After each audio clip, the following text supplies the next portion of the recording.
हरे कृष्णा। नमस्कार दोस्तों, आप समस्त श्रोतागण का आपके YouTube चैनल जीवन अमृत पर हार्दिक अभिनंदन है। आज की वीडियो में हम बात करने वाले हैं आने वाले अक्षय तृतीया की।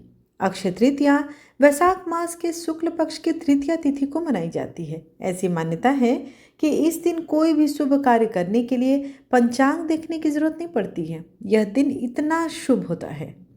अक्षय तृतीया पर किए गए कार्यों के कभी भी क्षय नहीं होता है और इस दिन किया गया कार्य कई गुना फल प्राप्त कराता है।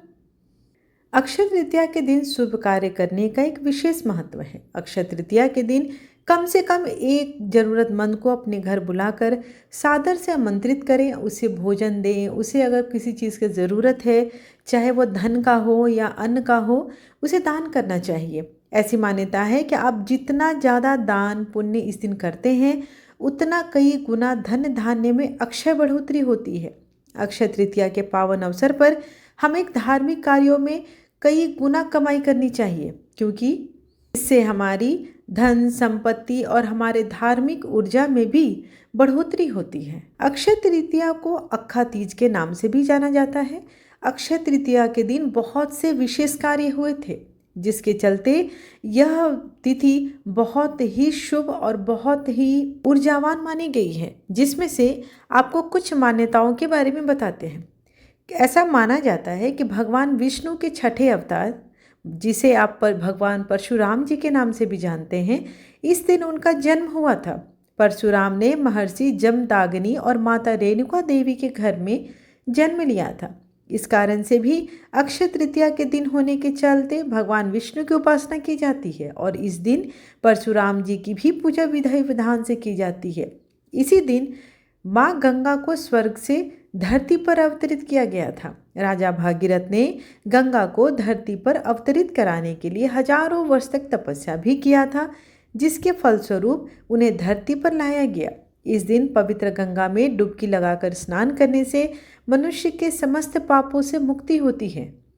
अक्षय तृतीया के अवसर पर महर्षि वेदव्यास जी का भी जन्म हुआ था, जिन्होंने महाभारत लिखना शुरू किया था। महाभारत को पांचवें वेद के रूप में भी माना जाता है। इसी में श्रीमद् भागवत गीता भी समाहित है। अक्षय तृतीया के दिन श्रीमद् भागवत गीता के 18वें अध्याय का पाठ करना चाहिए। ऐसा करने से भगवान श्री हरि विष्णु की असीम अनुकंपा प्राप्त होती है और साधक को उसके मनोवांछित फलों की भी प्राप्ति होती है। बंगाल में इस दिन भगवान विष्णु और माता लक्ष्मी की पूजा अर्चना की जाती है। वहाँ के जो व्यापारी वर्ग है वो इसी दिन से माता और गणेश जी की पूजा करने के बाद अपने लेखा जोखा का किताब शुरू करते हैं। वहाँ बंगाल में इस पर्व को हलखता कहते हैं। भगवान शंकर जी ने इसी दिन भगवान कुबेर माता लक्ष्मी की पूजा अर्चना करने की सलाह दी थी, जिसके बाद से अक्षय तृतीया के दिन माता लक्ष्मी की पूजा की जाती है। यह भी परंपरा है कि इस दिन माता लक्ष्मी की पूजा करना और जिस भी चीज़ अभिष्ट चीज़ का आप दान करते हैं वह कई गुना बढ़कर आपको ही मिलती है।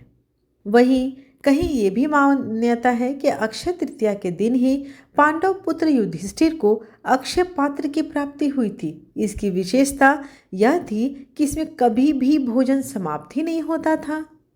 अक्षय तृतीया के दिन अगर आप घर में सुख समृद्धि चाहते हैं तो माता लक्ष्मी की पूजा इस दिन विशेष रूप से करें और इस दिन सोने की खरीदारी करने का भी महत्व है कि अगर आप अपने जीवन में किसी नए कार्य को आरंभ करना चाहते हैं तो यह दिन अति उत्तम माना जाता है। तो आइए ऐसे में आपको बताते हैं कि अक्षय तृतीया की जो तिथि है वो कब से कब पड़ रही है, खरीदारी का समय क्या है। 29 अप्रैल को शाम 5:32 से तृतीया तिथि शुरू हो जाएगी। वहीं 30 अप्रैल को दोपहर 2:13 तक रहेगी। ऐसे में उदया तिथि को अगर मानते हैं तो अक्षय तृतीया 30 अप्रैल दिन बुधवार को मनाई जाएगी। इस दिन अबुझ मुहूर्त होता है, इसलिए कोई भी काम कभी भी शुरू किया जा सकता है। इस दिन सोना, वाहन, कुछ संपत्ति की खरीदारी करना चाहते हैं तो इस दिन अवश्य करनी चाहिए। शास्त्रों में ऐसा माना जाता है कि इसे युगादि तिथि भी कहा जाता है। युगादि तिथि का अर्थ होता है इस दिन युग की शुरुआत होती है, इसलिए इस दिन कोई भी मुहूर्त दोष नहीं लगता है। अक्षय तृतीया के दिन का मुहूर्त कुछ इस प्रकार से रहेगा।